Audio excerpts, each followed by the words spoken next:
Hello ladies and gentlemen and welcome back to Continental Asprie Soccer. Today we are going to warn Arsenal fans and tell you why and how Slavia Prague have risen to the Europa League quarter-final. The Czech club are one of the most well-known teams outside of the traditional clubs that fans tend to follow, as both Vladimir and Tomas Soucek have been stunning transfers to West Ham United. Before the disgusting actions of their fans following Rangers player Glenn Kamara's racism allegations, Slavia are a well-liked team, especially from West Ham fans. Both Czech players came from Slavia Prague and few would have bet a purchase from the Czech League would go oh so well.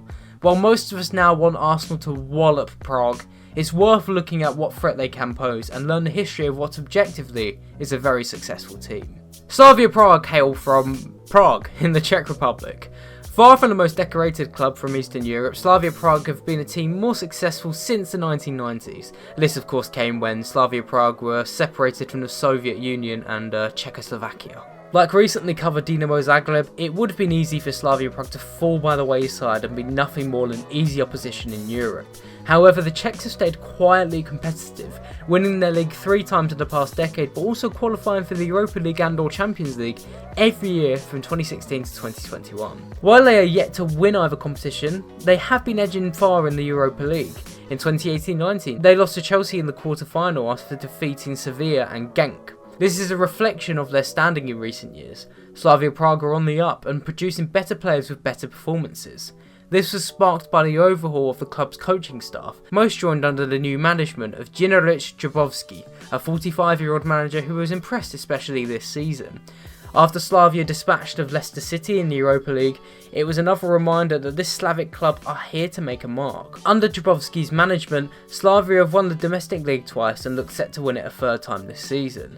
They've reached the group stages of the Champions League, the first time the club did so since 2007, and they've reached the quarterfinals twice in the Europa League. It is a remarkable achievement, and rather than analysing the history of Slavia Prague further, their rise through the European game can be pinpointed more in the last 3 years. The year that Dubovský joined the club, 2017, is the one that saw Slavia Prague overhaul their squad. They brought in 14 players ranging in age and pedigree. Ondřeja Kolar was a goalkeeper brought in from Slovan Liberec for less than €1 million, and now he is the team's first team goalkeeper. The following year, in 2018, Slavia managed to purchase Peter Olejinka from KA Ghent for less than €3 million. The 25-year-old now has 3 goals and 2 assists in 2021 in the Europa League, and the Nigerian is now worth double his fee.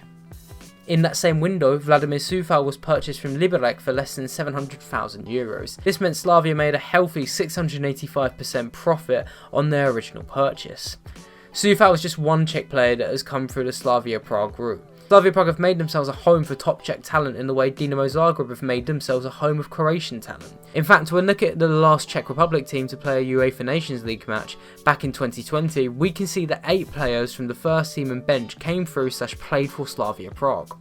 While rivals Sparta are in a similar area for numbers, they simply haven't enjoyed the mainstream success that Slavia Prague had.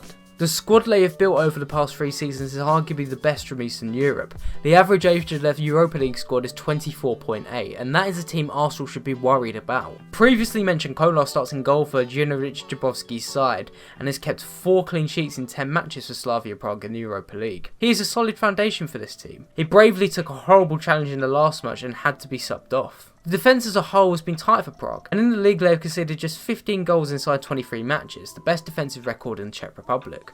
This has come in the form of experience like Ondřeja Kudela, Samin Dieli and captain Jan Boru at left back. He has even grabbed himself an Europa League assist. David Zimalo, at 20 years old, has showed promising figures. He has won 50% of his aerial duels across 8 Europa League matches. Slavia have 5 in their midfield ahead of the back 4, and the highlights are definitely their wingers, Abdallah Sima and Olejinka. We will save Sima till last, but Olejinka is having a great season. The number 9 scored a powerful header in the round of 16 beat Rangers in the Europa League. In the centre, Slavia tend to mix and match, but Tomas has started 6 times out of a possible 10 games. He's been a rock defensively, making 3.3 tackles and interceptions per game, the most in the midfield.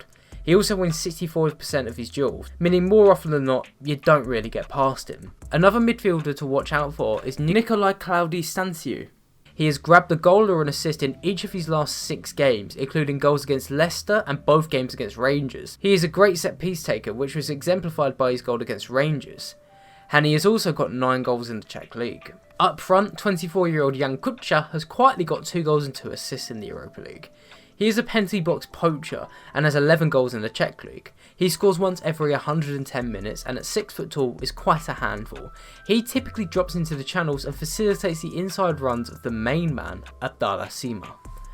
Rumours have recently suggested West Ham are in for their third trip to the Czech Republic and are after the 19-year-old Senegalese striker. At 6'2", Sima has captured fans' attentions in 2021.